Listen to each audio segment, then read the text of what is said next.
How is he only a 90 overall? You have Richard Sherman, some old man who can't run for jack. You need to put respect on Zach Ertz's name and a bunch of other tight ends that should be higher than Rob Gronkowski. The man hasn't played since 2018. He's not going to be the NL MVP. And then he goes onto an Instagram live where he seems to have been under the influence, smoking a cigar. I don't think MVP is indicative of the best player in the league.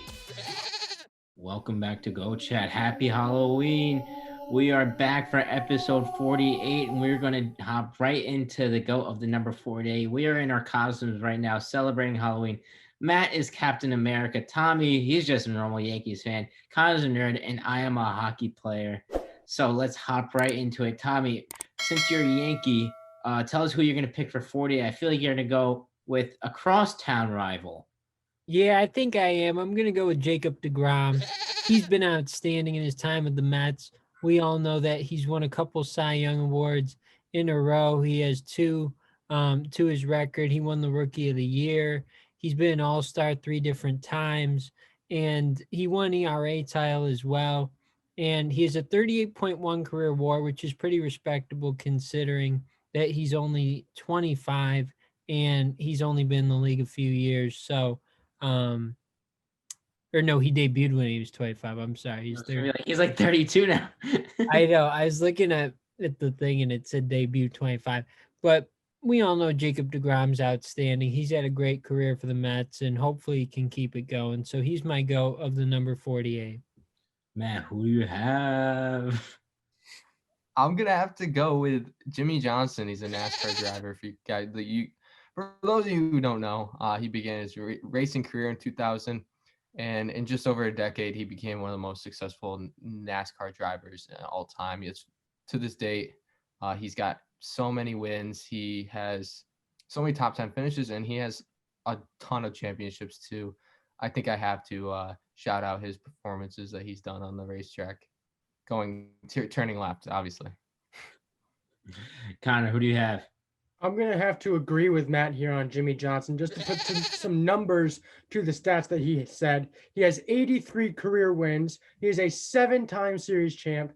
He was on the pole for the races 36 times. He has won the Daytona 500 twice. He won the All-Star race 4 times, and he was 5-time driver of the year, and he was once male athlete of the year throughout the sports world. Jimmy Johnson is one of the best NASCAR drivers of all time and one of the best 48s of all time, arguably the best, and that's why I'm picking him here for number 48.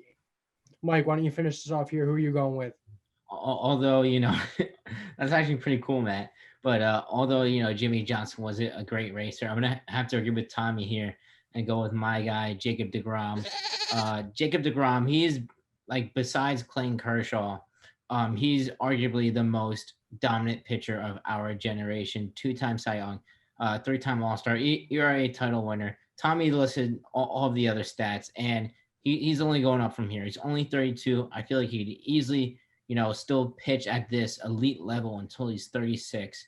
And, it sucks that he's on the Mets because obviously they haven't provided him with enough run support.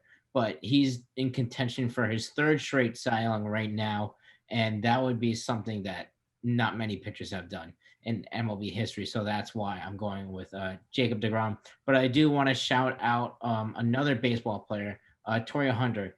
He was a 5-time All-Star, I think. I'm going to double check right now. 5-time All-Star, 2-time Silver Slugger, 9-time Gold Glove winner. He was really solid to plate, batting .277 in his whole career, over 1,000 RBIs. But obviously, with the 9-time Gold Glove, he was most impressive defensively with that glove in center field. He robbed home run after home run, amazing play after amazing play. Torii Hunter was a stud defensively out in center field. So big shout out to him. The only thing that this nerd finds a little spooky about these picks is that you guys are going with Jacob deGrom when he really, although he has 2 Cy Youngs and is contending for a 3rd, he hasn't done much else. Where Jimmy Johnson has a complete resume, has put himself atop of a sport as one of the best of all time, where Jacob deGrom is not his resume isn't as comparable and isn't as good as what Jimmy Johnson is. I just find that a little spooky here. Well, he's only pitched 7 seasons though. Like he's younger. He has a lot of time to go. He could still win championships. But to But compare this that, isn't the go to the future, buddy. but to compare that, he's pitched in the same amount of seasons as Jimmy Johnson has championships. Just And prove these aren't championships like LeBron's or MJ's where they have another team around them. He is racing. He is the only person in that car. A lot of credit does go to his pit crew and to his crew chief and all that stuff, his spotter and everything. But he is the one who's going 200 miles an hour and crossing that finish line in first place. This is an individual sport where he has 7 championships, and I think it's definitely something that has to be known. Man, he really played his role today, being a nerd. He's got all these stats. Like, he's just backing me up right now. I came prepared. I have the pen in the pocket, and I'm ready to talk.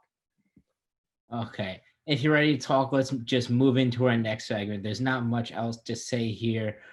So let's get right into it.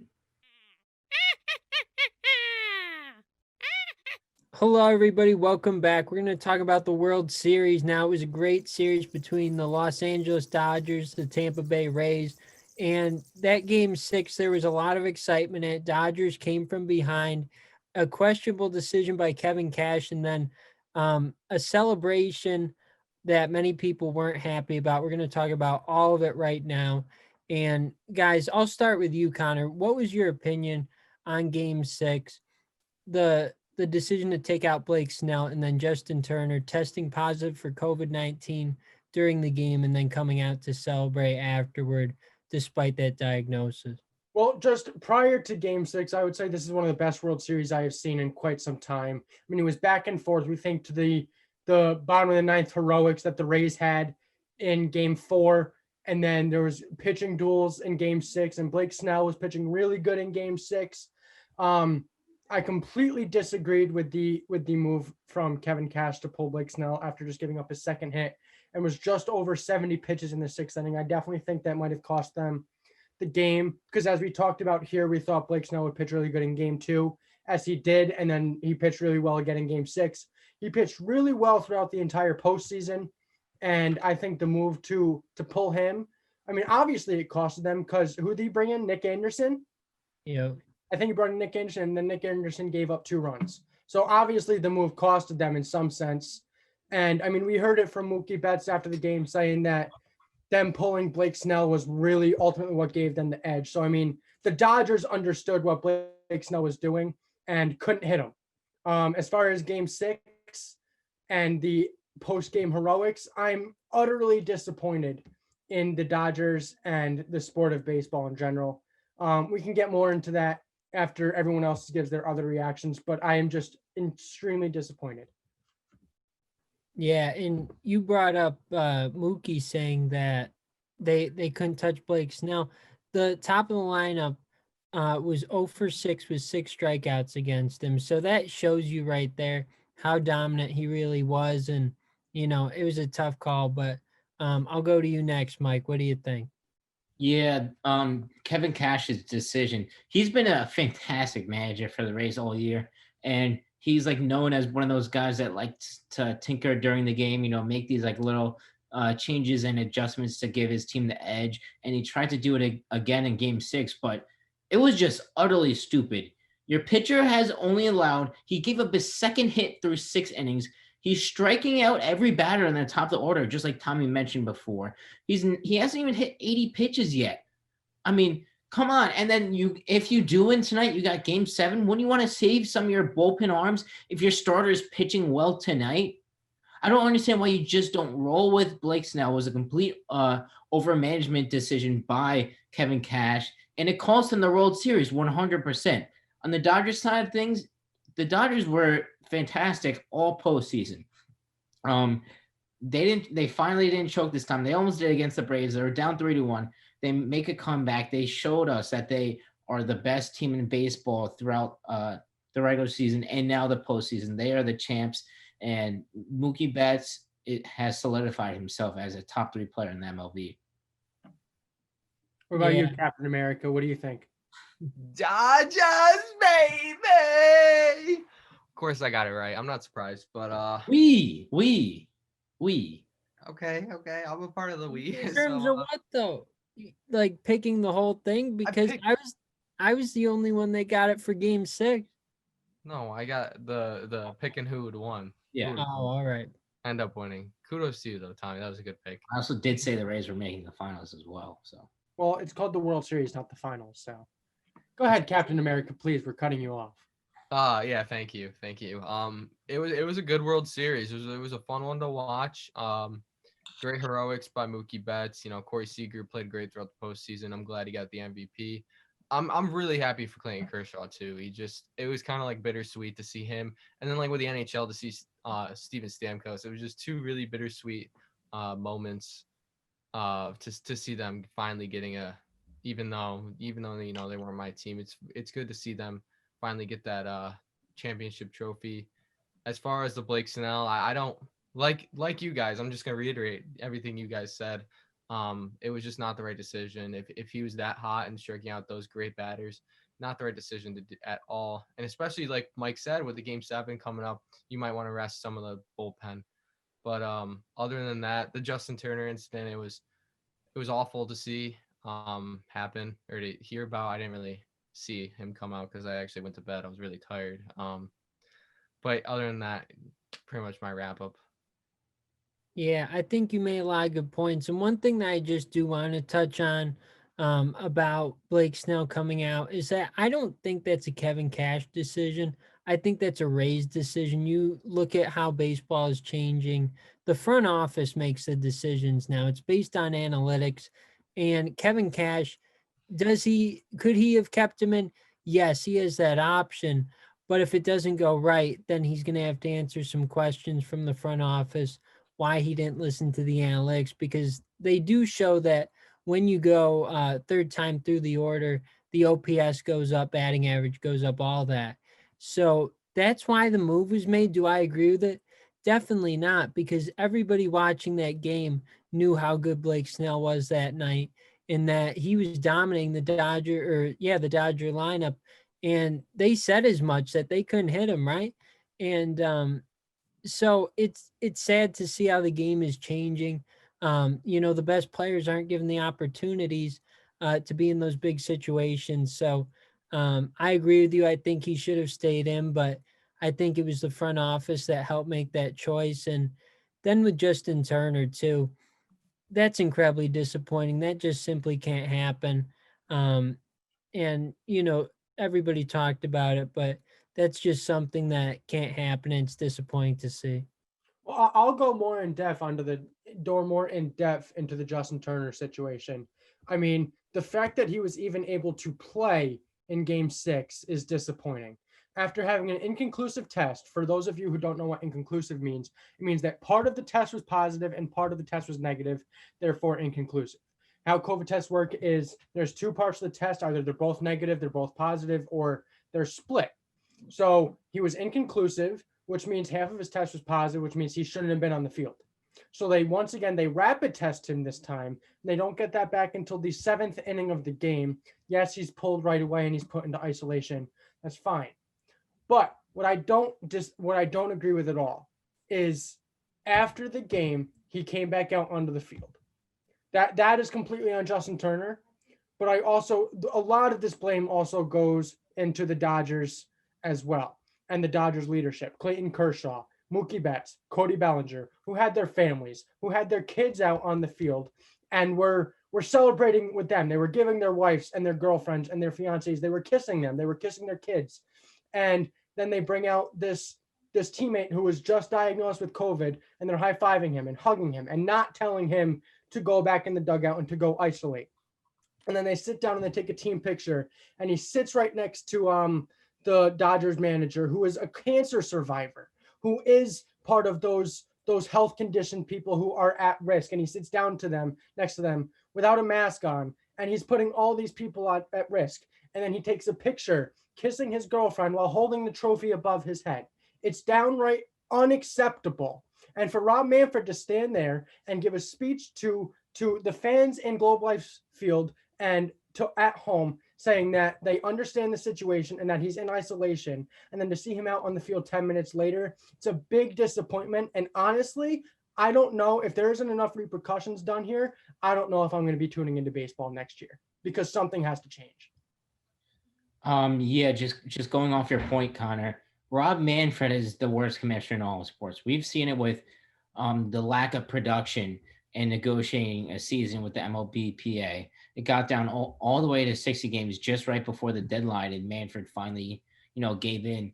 And he throughout all his decisions with the Marlins and COVID handling and all that stuff, by far the MLB has been the worst. Even the NFL, they've had a couple of outbreaks, but nothing like the MLB, right? And then to let Justin Turner out onto the field and putting everyone's families and children, these young children, I think Clayton Kershaw is like a 3 or 4 year old kid. Like that's unacceptable. Those kids are at risk, right? Their immune system isn't fully built up yet. So if you want to go on the bench and celebrate from afar with a mask on, depending on what the scientists say, I'm okay with that, right? Obviously, you just won the World Series. You want to be out there, with your teammates and stuff like that. But it's just not possible in this moment in time. I don't understand how you even get COVID in the first place if you're in a bubble. There are 2 teams left. How do you get COVID? I mean, because the MLB, it wasn't a bubble. They were bringing 20,000 different fans into the stadium every day.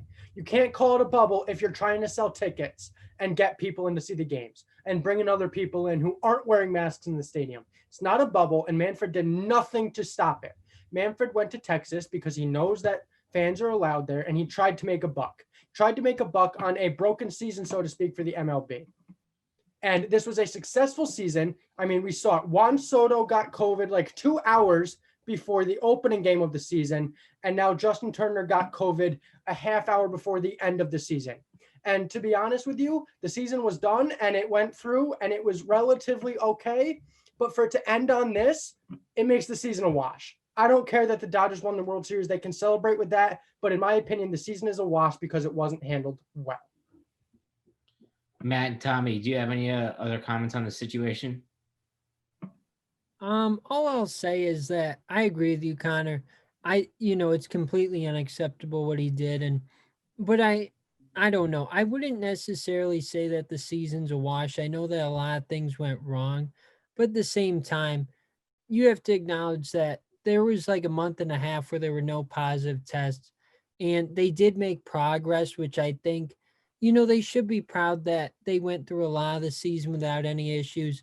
And obviously, they did have some big issues with the Marlins, the Cardinals, and then with Justin Turner. So people will remember that. But at the same time, a lot of the teams were doing what they were supposed to. And I think that you have to acknowledge that it certainly can work if everybody's doing what they need to do, because we saw that it worked for over a month. And but no, at the same time, though, I completely agree with you. That's a terrible way to end the season. He put so many people in risk of getting the virus, which is just unacceptable. But at the same time, I think you have to recognize that other teams were doing what they were supposed to do and got through it, relatively healthy. What about you, Captain America? I love that you're just gonna keep referring to me as Captain America for the whole episode. But yeah, I'm not the huge baseball fan like you guys. It was disappointing to see. I feel like it could have been handled better. Like maybe the MLB could have said, maybe they could have done something. I don't know, but really logically what they could have done.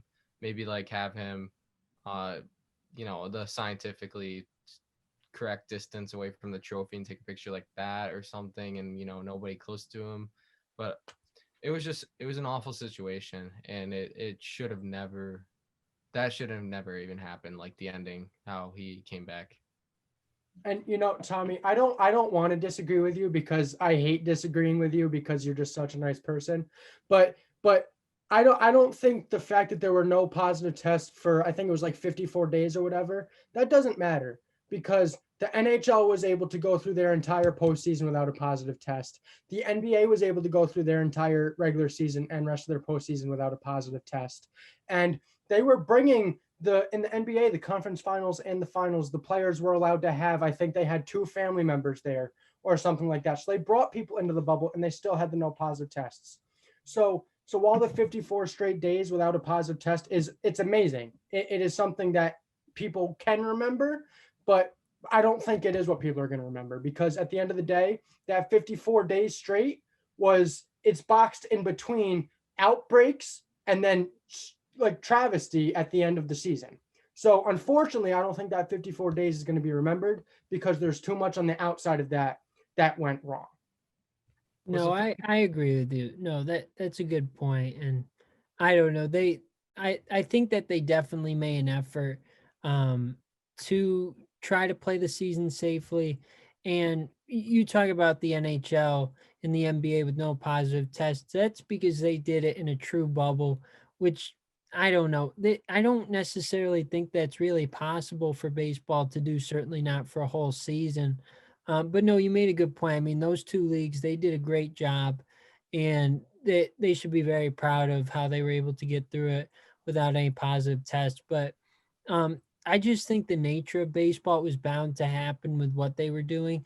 And, that I guess you can say that falls on the league as well, with the way they chose to do it, having teams travel to different cities and stadiums. But no, I think you make some good points, and I don't know. I think there's some positives, but there certainly are negatives as well. I think the commissioner's office definitely has to handle this correctly and do something more than what they did to the Houston Astros, because in my opinion, I think this is worse than what the Houston Astros did, because this isn't just putting a championship or tainting that or taking it from someone. This could be taking loved ones from people and putting people in hospitals because they're very sick. So if the commissioner's office doesn't handle this correctly, then I think they're going to be losing a lot of fans from the MLB, myself included. No, I agree with you there.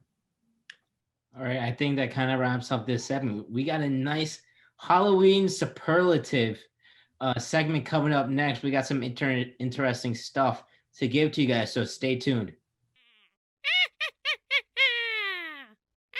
Welcome back to Go Chat. We got our Halloween superlative segment coming up right now. We got some funny categories, and we're ready to hop right into it. First, we got biggest clown, so an owner, athlete, general manager, whoever we think is the biggest clown in all of sports. Connor, you're up first. Who do you got?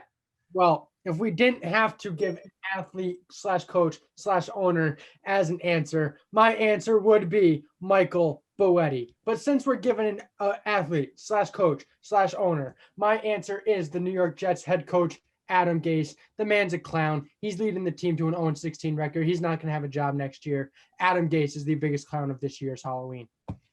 Fantastic pick, Connor. I think we all must agree on that. Tommy, who do you have for biggest clown? Yeah, that's a great pick, but I'm going to go with somebody that I defended in the last segment. I'm going to go with Kevin Cash. That was a bad decision he made. Despite it being analytics that caused him to make the decision, it cost his team the World Series. So I got to go with Kevin Cash. That's another great pick. Matt, who do you have for biggest clown? I think it's fitting just for Antonio Clown. Like that's his thing. I'm gonna let him have that thing. He's ultimately just a clown and a whack job. All right, for biggest clown, I got Jerry Reisendorf, the owner of the Chicago Bulls and the Chicago White Sox.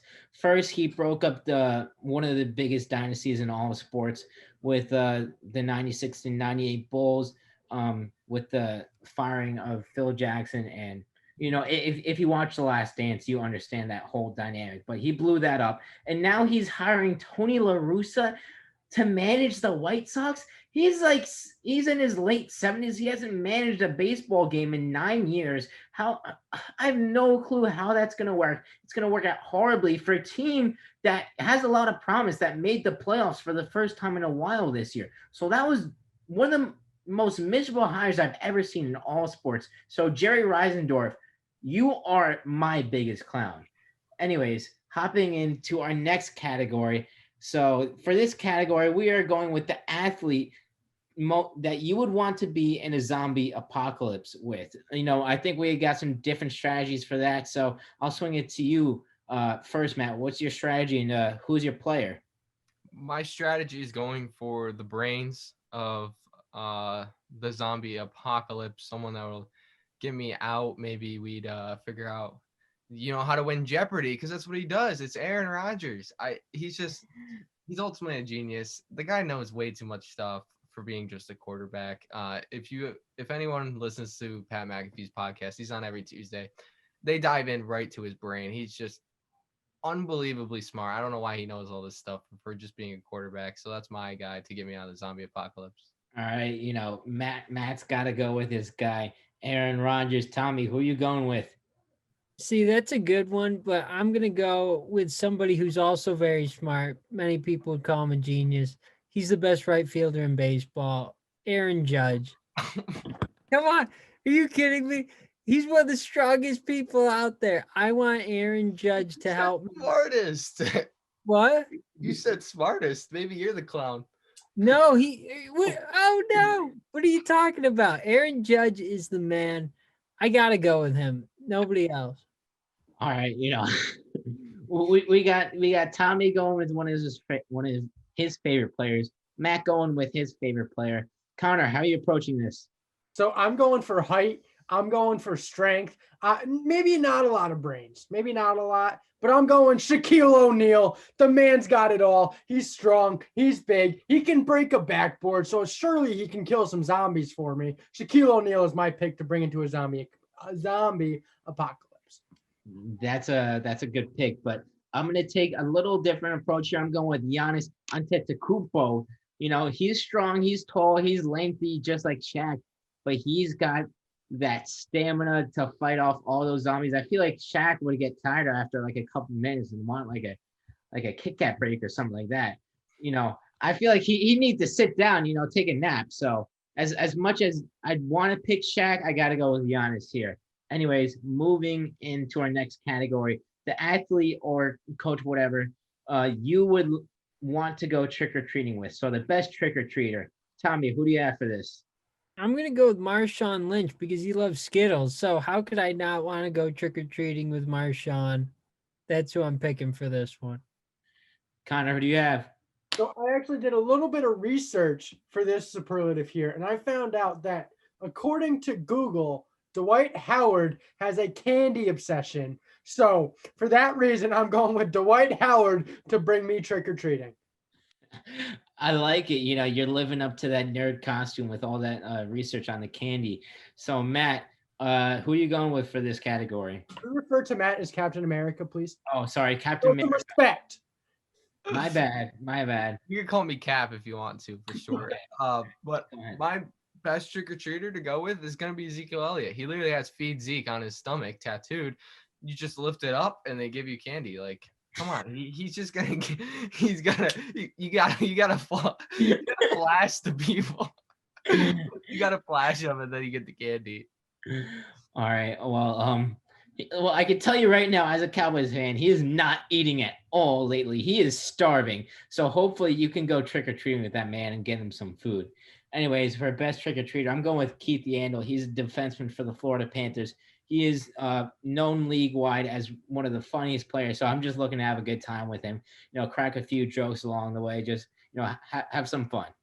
I know Connor and Tommy definitely don't know him. Matt probably knows him. I'm not sure, but Keith Yandel is my guy here. So I would be going with a joke. So that's the joke in the whole thing too. All right.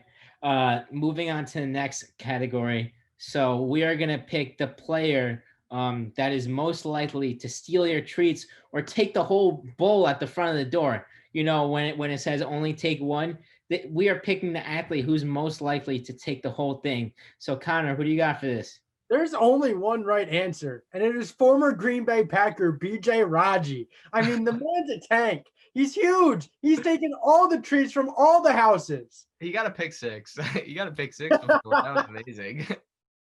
All right. Well, that's a fantastic pick right there. B.J. Raji, what an icon for the NFL. Anyways, Matt, who you picking?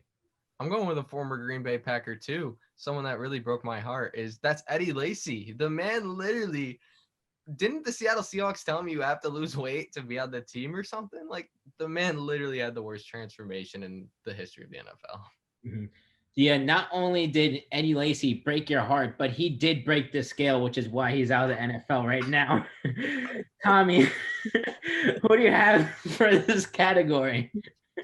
Oh my goodness, poor guy. But I'm gonna go with Bartolo Colon. Nothing against Bartolo, but I think he could steal some candy. So He that's who we're definitely loves his traits. You look at a picture of him when he was 20 to a picture now when he's 40. Not only did he double in age, but he looked like he doubled in weight too. Okay, I'm done. Mike's done with the dad jokes. Okay. For this, I'm going with Vince Wilfork. He's a big dude, fantastic nose tackle in the NFL. I think he'd definitely be one of those guys that would just, defy the rules and just take the whole bowl for himself. He definitely seems like that kind of guy to me. Anyways, next we are going for scariest athlete, an athlete that we just don't want to be around, that just shivers our bones, right? So Stop with the jokes. I'm just saying. Okay. No, why don't you go first here? Why don't you give us your scariest athlete? Yes, I will go with the scariest athlete. I'm going with Udonis Haslem. He is the last person I'd want to meet in a dark alley. Udonis Haslem scares the crap out of me.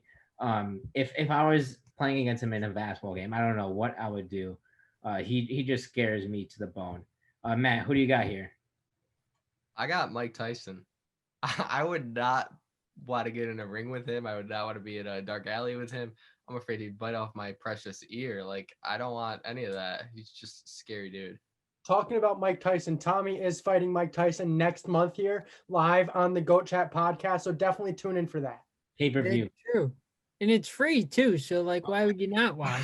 Tommy, you just lost us so much money. Oh, I know. They just said pay-per-view, dude. We gotta make some money. The merch isn't out yet. Okay. Oh yeah, merch link in bio. Take a look at it. But All right, Tommy. Anyways, who do you got from scariest athlete? I'm gonna go with somebody that's scary for multiple reasons. I'm gonna go with Gary Sanchez. Primarily because John Sterling's home run calls that Gary is scary, but he's also scary behind the plate too, because you never know if he's gonna block it or not. He's pretty rough back there behind the plate. So I gotta go with Gary Sanchez. You know what? The better you explain that, the more I agree with you. But anyways, Connor, who do you got for scariest athlete? Dude, I do not want to be an offensive lineman lining up against Aaron Donald. The guy's a tank. He's a freak. I am not going anywhere near him. Matt said he's like a teddy bear, but I'd also like to see Captain America outpower Aaron Donald. Oh, yeah. I will definitely do it. Aaron Donald, hit me up. Hit us up on Go Chat. Well, one thing Matt does, he's got superpowers. Aaron Donald only trains, with like knives. Have you guys seen those videos where he's like blocking like all the knives and stuff like that? But anyways, moving into our next category, we got the athlete most likely to disappear. In other words, disappear like a ghost, choke in the clutch or whatever like that. So Connor, I'm gonna go with you first. Who's the athlete most likely to disappear? So earlier this season, earlier on Goat Chat, we had a poll prediction from Mike Buetti saying that Yoenis Cespedes It was a joke. It was a joke. the NL MVP. It was not a joke. How many games in did he literally disappear? It was the Yoenis second Cespedes is most likely to end of the season. All right, well, that's a fantastic pick there because he literally disappeared. We did not know where he was for like at least a day. He was at the mall taking pictures with fans. Yeah. Just to defend myself right there, it was a complete joke. Obviously, EO wasn't going to be the NL MVP. I was just happy that he hit a home run in his first game. Anyways, Tommy, who do you got for most likely to disappear? I'm going to go with Jacoby Ellsbury because in 2017, he was on the team playing throughout the postseason, right? He's in center field. And then you know what? He hasn't played a game since. Nobody knows where well, no, that's not true. Everybody, they know where he is. But he just never played again. He had so many injuries. And, I don't want to fault him for that. It's just he never came back. He had like 3 or 4 years left on the deal, and that was it. So gotta go with Jacoby Ellsbury. That's a good pick, I gotta say. Matt, sorry, Cap, who you going with here?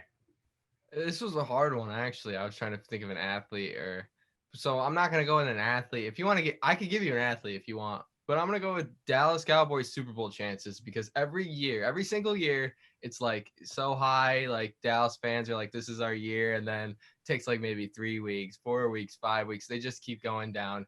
They make the playoffs, after first round, it just goes down. So I'm going to go with the Dallas Cowboys Super Bowl chances because those always disappear. Probably by the time Halloween too.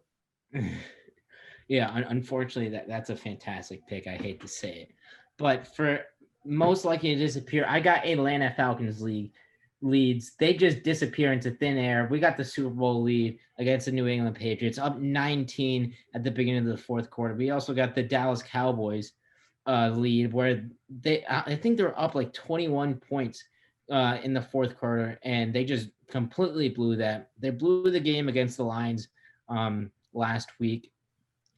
2 weeks ago, excuse me. They just played last night against the Panthers and they beat them. But I definitely think Atlanta Falcons leads are the most likely to disappear. So going into our last category, we got the scientist / Frankenstein combo. So you could take it as two ways. You could take it as like an athlete that made someone else, or like a really smart athlete and a really dumb athlete. So I'll swing it to you first, Tommy. Who do you got for scientist / Frankenstein combo? I'm going to go with Bill Belichick and Tom Brady for this one. I think that, I don't know. It's hard to say because, Hard hit question right now. Who made who? I know that's where I'm getting to it. I'm not really sure. I feel like Brady made Belichick, but I don't want to discredit Belichick either. I think that Belichick doesn't have as good of a team right now, obviously, without Brady. I don't know. I'm gonna say that Tom Brady made Bill Belichick. Oh, hot take right there from Tommy. Matt, who you got for this? I think Bill Belichick made Tom Brady, but that's my take. So He's but still playing well. It's okay. Do you see the TV has around him? But my best I know. scientist / Frankenstein is Tom Brady and Rob Gronkowski. That is just, you could take it both ways, to be honest, because Gronk is just cuckoo, and Tom Brady he is a smarter type of guy, but also Tom Brady throwing to Gronk. That's just an incredible duo too. That's a good pick there, Connor. Who do you got? We're throwing a lot of slander at Dallas Cowboys today. I got the Dallas's offensive line and Ezekiel Elliott because we're seeing it this year. Zeke's in the toilet. Mike, you said it. He's hungry. He needs to be fed, but the O-line isn't helping. Yeah, he definitely is starving. But that's a fantastic pick. And for the last pick to wrap it up, I got Aaron Rodgers and Mike McCarthy. Mike McCarthy is one of the worst coaches I've ever seen. It's only been like 7 weeks in Dallas, and he's 2-5. I understand there's a bunch of injuries, but he's doing nothing to help, the Dallas franchise out. He hired some horrible coordinators in Mike Nolan, and it's just going down the toilet in Dallas. And in Green Bay, we saw it near the end. Aaron Rodgers completely made him. He is the made man. Mike McCarthy is not. Aaron Rodgers made Mike McCarthy. We are moving into our Go Pick segment right now. Welcome back to Go Chat. We're going to finish off with the Go Picks like we always do. But for the superlatives, go head on to the comment section if you guys thought that we missed a great athlete for one of the topics, or whatever. If you want to just name someone, whatever, just comment. But we're going to go into Go Picks. Now we're back. Tommy has gotten closer to Connor. It's by 2 right now. We don't know the Hawaii and Wyoming score. That is tonight for us while we're recording. So Tommy could potentially be down by 1 with Hawaii winning tonight. If Wyoming wins, Tommy is done. So we're going to move on to October 31st. This is the last game in the October series, and that is LSU versus Auburn. Both teams that were expected to be better, but they've been on rough starts. Auburn is 3-2, and LSU is 2-2. Connor, you're in the lead still. Who is your pick? Both teams have been really disappointing. LSU lost a lot of their defense to the NFL this past draft. And I think Bo Nix is a talented enough quarterback to exploit that defense. So I'm going to go with Auburn here for my pick. Tommy, are you going to go against him? I am. I'm going to go with LSU for this one. I think that Coach O is going to be able to get them the win. At least I'm hoping. We'll see. But I'm going to go with LSU. I'm going to take LSU too. Coach O, come on, let's be clutch for Tommy here. Mike, who are you going to go with? Right. I'm going with LSU as well. They just destroyed South Carolina 52-24, and Auburn lost to them 2 weeks ago. So that's why I'm going with LSU here. I also really like their quarterback change that they finally decided to change quarterback. But now we're gonna move into the NFL the Sunday slate, starting out with a great AFC North matchup between the Baltimore Ravens and the undefeated Pittsburgh Steelers. Connor, who are you gonna go with? I'm going the Steelers. I think the Steelers continue to be undefeated. The Ravens, they're a good team. I don't think their offense is gonna be very good against a good Steelers defense. I think the Steelers move to 7-0. 7-0. Tommy, who are you gonna go with? I said it last week. I'm a Steelers fan, but I went against them. I felt bad doing it, but I'm going to do it again here. I think that the Baltimore Ravens are going to be able to get the win. I'm hoping for my Steelers, but I think that Lamar Jackson's going to be able to get them the win on Sunday. Man, this is going to be a nerve-wracking matchup if it goes into tiebreaker with Connor and Tommy. But I'm going to go with the Steelers too. I can't go against the Steelers again. They've looked absolutely great. And I've said I think Lamar Jackson's not going to have too great of a game. Mike? I'm going with the Ravens here. I just think that they're flat out the more talented team, and I think the Steelers' winning streak is going to be broken. You think they're more talented than the Steelers? Yes. Let's not get another Mike hot take. I mean, we got a show to finish up. That's not it. Well, it is a hot take considering the team that you're saying is less talented is undefeated. But it's fine. It's fine. It's fine. Let's move into the next game. I mean, we're talking about the best defense in the NFL, but the next game is 425 slate. We got the New Orleans Saints against the Chicago Bears. Connor, who are you going to go with? I've been big on the Chicago Bears this whole season. They haven't played a good past couple games, and I don't think they're going to play very good against the Saints. I have the Saints winning this game. Tommy? I'm going to disagree. Let's go Bears. I think they're going to get this win on Sunday. They're in Chicago, and I think they're going to get the win. I'm going to go with the Saints. The Bears have looked absolutely awful in the past couple of weeks. Mike? Yeah, I agree. I'm going with the Saints as well. Even without Michael Thomas, they've been able to survive without him, and that's going to continue this week. Then our final game is Sunday Night Football, an NFC East matchup. Big rivalry. Connor, it's the Eagles and the Cowboys. Who are you going to go with? With Andy Dalton still being doubtful in concussion protocol, I don't see there's any way. What even is his name for the quarterback of the Cowboys? It doesn't matter. Philadelphia is going to win this game easily. Tommy? I'm going to agree. I'm going to go with Philadelphia. It's the first time that I've agreed with Connor in an episode since last week. But, yeah, I'm going to go with Philadelphia. I just think they're better than the Cowboys. The Cowboys are in tough shape right now. Even though Ben DiNucci is literally a TikTok meme, I guess, I'm still going to go with the Philadelphia Eagles. I mean, is there anything else to say? The Cowboys suck. Mike? Philly. You're right. All of you guys, the Cowboys just flat out stink. All right. Well, there you have it. Mike went against the Cowboys. No, I mean, I understand why he went against the Cowboys. I would never pick the Packers in that situation. But that was a great episode. Anyone have any final thoughts? Let's go, Wyoming. I need you guys to win big tonight. No, I think Connor's a little scared.